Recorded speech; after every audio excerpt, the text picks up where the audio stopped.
আম্মা জানেরা আর একটুখানি আলোচনার দিকে যাই। আলহামদুলিল্লাহ, আল্লাহ বসিয়েছে যখন, আবার কখন কোন সময়ে বসবো এটা আমরা কেউ জানি না। কোন সময় কোন দিনে আমাদের মৃত্যু হবে এই বিষয়ে কেউ আমরা জানি না। কোন আমল আল্লাহর দরবারে কবুল হবে এই বিষয়ে আমরা কেউ জানি না। তবে আল্লাহ নবী আসতে দিন হাজার বছর আগে জানিয়েছে, এবার সাবারে ওয়া আহসিনু ইন্নাল্লাহা ইউহিব্বুল মুহসিনিন। আমার সাবারে তোমরা যেমন দরদ দিয়ে তোমরা দুনিয়ার কাজ করো, তেমন দরদ দিয়ে আমলগুলো করতে থাকো। কেন দরদ দিয়ে যখন তোমরা আমলগুলো করতে থাকবে, ওই দরদের ওসিলায়, ওই আমলের ওসিলায় আল্লাহ তোমাদেরকে জান্নাতি বানিয়ে দেবে। এই যুবকেরা, তরুণীরা, দরদ দিয়ে ইবাদত করো, দরদ দিয়ে আমল করো। যেখানে ঈমানের কাজ হয়, যেখানে আল্লাহ তার রাসূলের কথা হবে, যেখানে ভালো কাজ হবে, ওই জায়গায় তোমরা থাকো। আমি আল্লাহ বড় খুশি হয়ে যাই, আমার বান্দাদেরকে আমি মুক্তির ব্যবস্থা করে দিয়ে থাকি। এই যুবক তরুণীরা, তাই আপনাদেরকে জানিয়ে দিই, আল্লাহ নবী সম্পর্কে যে হাদিসটা আপনাদেরকে বলছিলাম, আল্লাহ নবী যিনি নিজে জানাতে লেগেছেন, বাবা সাহাবারা, এই পৃথিবীর জমিনে অন্যায়ের বিরুদ্ধে যুদ্ধ অবশ্যই করতে হবে, ন্যায়ের পক্ষে অবশ্যই রাখতে হবে। আল্লাহ নবী নবী আমার দয়া নবী আমার সাহাবাদেরকে যেই বলেছিলেন, আল্লাহ নবী সাহাবারা নিজেরা বলতে লেগেছে, ইয়া রাসূলুল্লাহ, হাবিবাল্লাহ, জান যদি যেতে হয় দিয়ে দিতে রাজি, কিন্তু মুহাম্মদ রাসূলুল্লাহ যে রাস্তা দেখিয়ে গেছে, ওই রাস্তার উপরে চলা থেকে কেউ বিরত করতে পারবে না। এই যুবকেরা, তরুণীরা, আল্লাহ নবী সাহাবারা আমার রাসূলুল্লাহ কেমন ভালোবেসেছিলেন, একটা হাদিস আমার মনে পড়ে গেল। আরে আমার রাসূলুল্লাহ সাহাবী হযরতে যায়েদ রাদিয়াল্লাহু তাআলা আনহু, কোরআনের মধ্যে যেনার নাম রয়েছে, এই তরুণীরা, হযরতে যায়েদ হুজুরের কথা আপনাদেরকে জানিয়ে দিই। কি রাসূলকে পেয়ে খুশি আনন্দ করতেছিল হযরতে যায়েদ হুজুর, আবার রাসূলুল্লাহকে এতটা ভালোবেসেছিলেন। পূর্বের আলোচনাটা করে দিই। আল্লাহ নবী সাহাবী হযরতে যায়েদ হুজুর আমার মা হারিয়ে ফেলেছে, বাপ হারিয়ে ফেলেছে, নিজে হারিয়ে গেছে, বাজারে বিক্রি করে দেওয়া হতো, তখন কাউকে বিক্রি করে দেওয়া হতো, অনেক মানুষ গরিব থাকলে বিক্রি করে দেওয়া হতো, গোলাম হিসাবে কেচা কেনা হতো।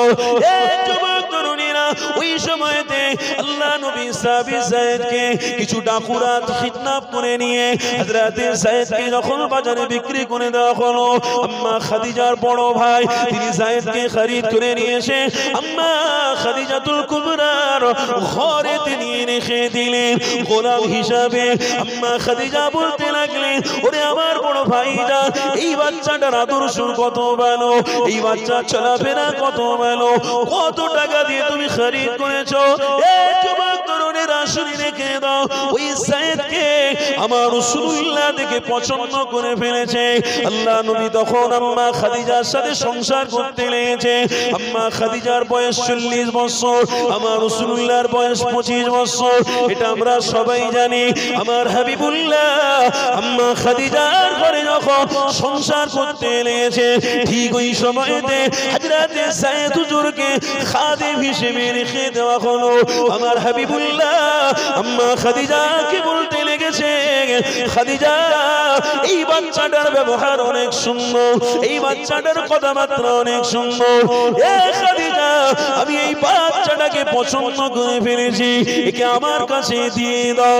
আম্মা খাদিজা বলতে লেগেছে, ইয়া রাসূলুল্লাহ, হাবিবাল্লাহ, আপনি দুরজাহানের সুলতান, এই বাচ্চা অবশ্যই আপনি পছন্দ যখন করেছেন, আমি খাদিজা আর আমার কাছে রাখলাম না, আপনার হাতে তুলে দিলাম।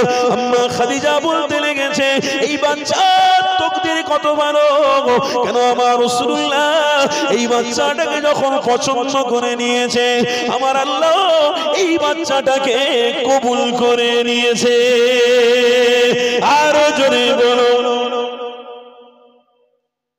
কত ভালো হযরতে যায়েদ, যার বিষয়ে কোরআনে এসেছে।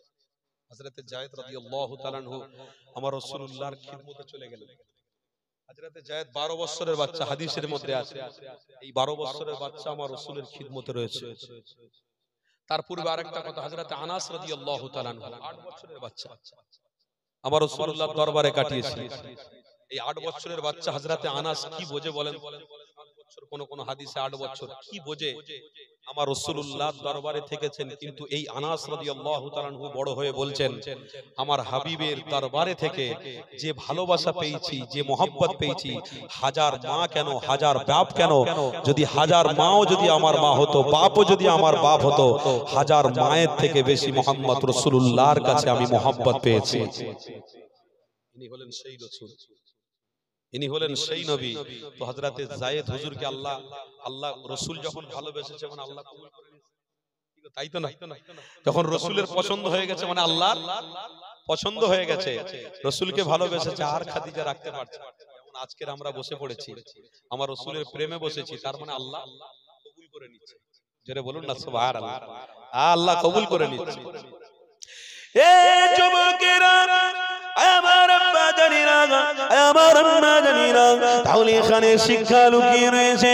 একটু আলোচনার দিকে যাই। হযরতে যায়েদ হুজুরকে আমার রাসূলুল্লাহ পছন্দ করে ফেলেছে, আমার হাবিবুল্লাহ এই ছোট্ট বাচ্চাকে নিয়ে চলে গেছে। এই যুবকেরা, মক্কা জমিনে অনেকে হজ করতে এসেছে। ওই সময় বিদেশের লোকেরা ওই মক্কা জমিনে এসেছে। হযরতে যায়েদের কথা আলোচনা হতে লেগেছে। ওমানের বাচ্চা, ছোট্ট শিশু, তার বাপ তার মায়ের কোলে হারিয়ে গেছে। কেউ যদি তোমরা পেয়ে থাকো এই যায়েদের খবরটা আমাদেরকে দিতে পারো। ইতি সময় আলোচনা হতে হতে এই কচি বাচ্চা যায়েদ শিশু আমার, ওই বাচ্চাটা রাস্তা দিয়ে হেঁটে হেঁটে চলে যেতে লেগেছে। ওই মক্কার মানুষেরা, ওমানের মানুষেরা, মক্কা জমিনে যারা বসেছিল ওই মানুষগুলো ওই বাচ্চাটাকে পছন্দ করে ফেলেছে। ওই বাচ্চাটাকে ডাক দিয়েছে, এ ছেলে রে, তোমার বাড়ি কোথায়, তোমার নাম কি বলো? ওই বাচ্চাটা তখন বলেছিল, আমার বাড়ি কোথায় আমি জানি না, কিন্তু আমার নাম হলো যায়েদ। এ যুবকেরা, ওই বাচ্চাটাকে তারা পছন্দ করে ফেলেছে এবং ওই বাচ্চাটাকে চিনতে পেরে গেছে। ওই যায়েদের কথাটা শুনে নিয়ে গে আল্লাহ নবী দোজাহানের সুলতানের দরবারে আবার ওই বাচ্চাটাকে নিয়ে গেছে। আমি এই দরবারে থাকি, আমার মার বাপকে গিয়ে বলে দিও যে মুহাম্মদ রাসূলুল্লাহ দরবারে আমি আছি, তাদের কোনো টেনশন করার দরকার নেই। ওই বাচ্চা শিশুটাকে আমার রাসূলুল্লাহ দরবার থেকে ঘুরিয়ে নিয়ে ওই বাচ্চা শিশুটাকে রাসূলুল্লাহ দরবারে রেখে দিয়ে ওমানের লোকেরা আবার নিজের বাড়ির দিকে ফিরে গেছে। এই যুবক তরুণীরা কি যায়েদের আব্বার কাছে খবর দিয়েছে, হারিসার কাছে খবর দিয়েছে, আম্মার কাছে খবর দিয়েছে, তোমার বাচ্চা মক্কা জমিনে লুকিয়ে রয়েছে, চলো তোমাদেরকে দেখিয়ে দেবো। তার মার বাপ খুশি হয়ে আনন্দ হয়ে বিশাল দিন পরে 5 বছর 6 বছর পরে হারিয়ে যাওয়া বাচ্চাটাকে দেখার জন্য যখন মক্কা জমিনে আমার নবী দরবারে এসে দাঁড়িয়ে পড়েছে, ছোট বাচ্চা হযরতে যায়েদ আমার হাবিবুল্লাহর পাশে দাঁড়িয়ে রয়েছে। ওই দৃশ্যটা দেখার পরে মার বাপ চোখ দিয়ে পানি ফেলতে লেগেছে। আমার হাবিবুল্লাহ সামনে দাঁড়ানো, আমার নবী পাক জিজ্ঞাসা করতে লেগেছে, বাবা তোমরা কোথায় থেকে এসেছো? আমরা ওমান থেকে এসেছি। কেন এসেছো? এই বাচ্চা ছেলেটা যে আপনার পাশে দাঁড়িয়ে রয়েছে, এই বাচ্চার আব্বা আমি, এই বাচ্চার আম্মা উনি। আজকের বাচ্চাটাকে আমরা রিসিভ করতে এসেছি, নিয়ে নিতে এসেছি। আমার রাসূলুল্লাহ তখন বলতে লেগেছে, এ বাবা যায়েদ রে, খুশি করো, আনন্দ করো, তুমি হারিয়ে যাওয়া বাচ্চা, তোমার আব্বা তোমার সামনে রয়েছে, তোমার আম্মা তোমার সামনে রয়েছে। বাবা যাও, তোমার আব্বা মায়ের সঙ্গে কথা বলে আসো। হযরতে যায়েদ হুজুর ওই সময় জানিয়েছিলেন, ইয়া রাসূলুল্লাহ, ইয়া হাবিবাল্লাহ, আমি আমার মায়ের থেকে বেশি, আমার বাপের থেকে বেশি আমার রাসূলুল্লাহ দরবারে অনেক মজা উপলব্ধি করেছি। ইয়া রাসূলুল্লাহ, হাবিবাল্লাহ, আমি আপনার থেকে যাব না, আমার আব্বা মায়ের সঙ্গে দেখা করব না। আমার নবী পাক তখন বলতে লাগলেন, এ বাবা ছেলে যায়েদ রে, তোমার আব্বা মায়ের সঙ্গে যাও, একটু দেখা করো। আব্বা এলো, মা এলো, কচি বাচ্চাটাকে কোলে তুলে আনন্দ করতে লেগেছে। বাবা ছেলে রে, চলো আমি তোমাদেরকে আনতে এসেছি বাবা। যায়েদ বলতে লেগেছে, আমার আব্বা আম্মা গো, আপনি বাড়িতে ফিরে চলে যান, আমি যার দরবারে এসেছি কোনোদিন এখান থেকে ফিরে যাব না। আল্লাহ নবী দাঁড়িয়ে রয়েছে, হযরতে যায়েদ রয়েছে। আব্বা মা চোখের পানি ফেলতে ফেলতে বলল, ইয়া মুহাম্মদ, নাম নাকি শুনেছি আপনি মহান, নাম নাকি শুনেছি আপনি অনেক বড়, আপনি অনেক বড় মাপের মানুষ। আমার বাচ্চা যেতে যাচ্ছে না, একটুখানি বলে দিন আমি নিয়ে চলে যাই। এই যুবকেরা, আমার রাসূলুল্লাহ যখন বলতে লেগেছে, বাবা যায়েদ, তোমার আব্বা আম্মার সাথে তুমি চলে যাও, ওই সময় খদিজার টুকরা বাচ্চা বলছে, ইয়া রাসূলুল্লাহ, ইয়া হাবিবাল্লাহ, হাজার হাজার জীবন আমি যায়েদের মতো কুরবান করে দিতে রাজি, কিন্তু আমার হাবিব থেকে কেউ আমাকে দূরে সরাতে পারবে না। আরো জোরে বলুন। কি মজা পেয়েছে গো। আল্লাহর নবী বলছেন, যায়েদ তুমি যাবে না, চলো মক্কার জমিনে চলো। হযরতে যায়েদকে ধরে নিয়ে কাবা বাইতুল্লাহর সামনে হাজির হয়েছে আমার নবী পাক। সমস্ত সাহাবারা দাঁড়ানো, সব মানুষ দাঁড়িয়ে রয়েছে। আমার রাসূলুল্লাহ তখন যায়েদকে বলছে, গোলাম কেনা বেচা অনেক মূল্য ছিল তখন। আমার রাসূল বলছেন, এই মক্কার মানুষেরা, আমি রাসূলুল্লাহ ছোট্ট বাচ্চা যায়েদকে আমি বিনা পয়সায় আজাদ করে দিলাম। আমার রাসূলুল্লাহ আজাদ করে দিলেন। বাবা যায়েদ, আমি তোমাকে আজাদ করে দিয়েছি, যাও, আর থাকো নি, যাও। আব্বা এসেছে, তোমার মা এসেছে, বাবা যাও, চলে যাও। আল্লাহ নবী সাহাবী হযরতে যায়েদ হুজুর বলতে লাগলেন, ইয়া রাসূলুল্লাহ, হাবিবাল্লাহ, আমি আমার আব্বা আম্মার সাথে যাব না, আমি আমার আব্বা আম্মার কাছে যাব না। নিজের আব্বা আম্মা বড় কাঁদতে লেগেছে। এই যুবক দৃশ্য শোনো, আমার হাবিবকে কতটা ভালোবেসেছে, আমার রাসূলকে কতটা পছন্দ করে ফেলেছে। এই দুনিয়ার মানুষেরা আমার হাবিবের দেখানো রাস্তা ছেড়ে দিয়ে দুনিয়ার কার রাস্তাকে তুমি অবলম্বন করতে লেগেছো। কেউ তোমাকে মৃত্যুর পরে নাজাত দেবে না, কেউ তোমাকে মৃত্যুর পরে তাকাবে না। এই যুবকেরা, তুমি যদি রাসূলুল্লাহ দেখানো রাস্তায় থাকো, ইনশাআল্লাহ কবরেও আমার হাবিবের সাথে আল্লাহ দিদার করিয়ে দেবে। মিজানের পাল্লাতেও আমার হাবিব তোমার কাজে লেগে যাবে। ফুলসিরাতের পাল্লাও আল্লাহ নবী তোমার কাজে লেগে যাবে। তোমাকে জাহান্নামী বলে আল্লাহ ঘোষণা করবে না, জান্নাতি বলে আল্লাহ কবুল করে নেবে। এই আমার আব্বাদেরকে বলে দিয়ে যায়, এখান থেকে আপনারা শিক্ষা অর্জন করো।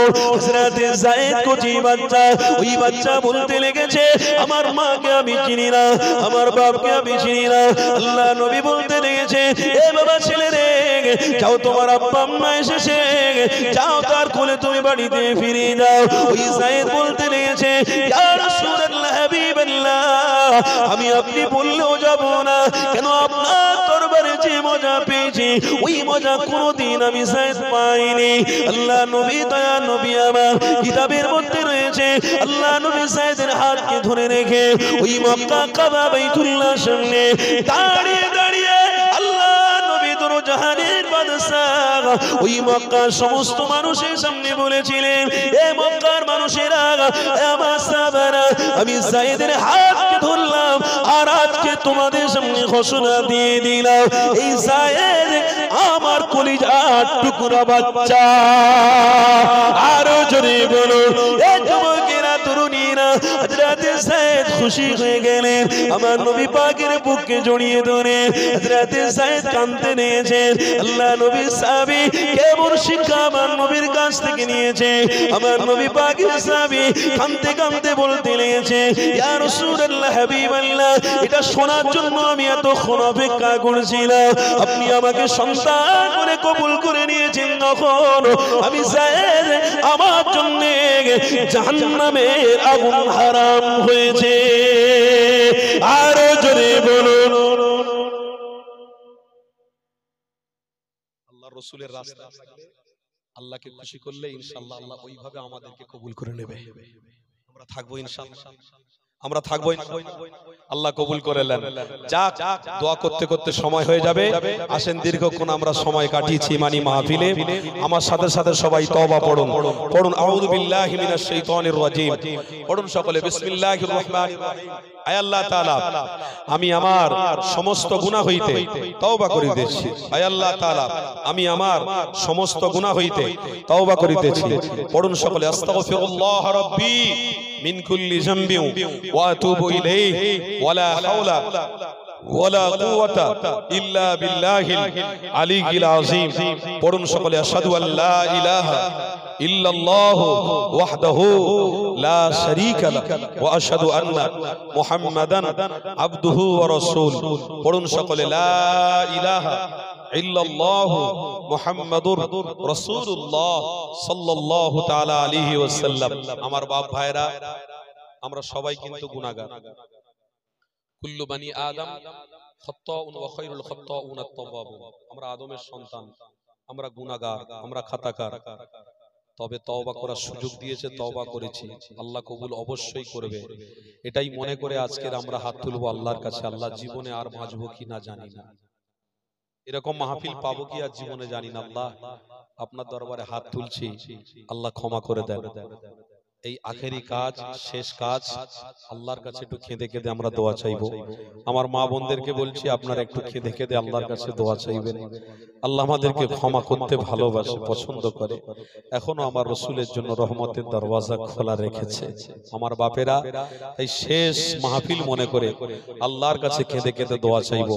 আসেন, তার পূর্বে আমার ইচ্ছে হচ্ছে আপনারা সকলে মিলে আউযু বিল্লাহি বিসমিল্লাহির রহমানির রহিম সাথে সূরা ফাতিহা শরীফ একটু পড়ে নেন, সূরা ইখলাস শরীফ 3 বার পড়ে নেন, দরুদ শরীফ পড়ে নেন।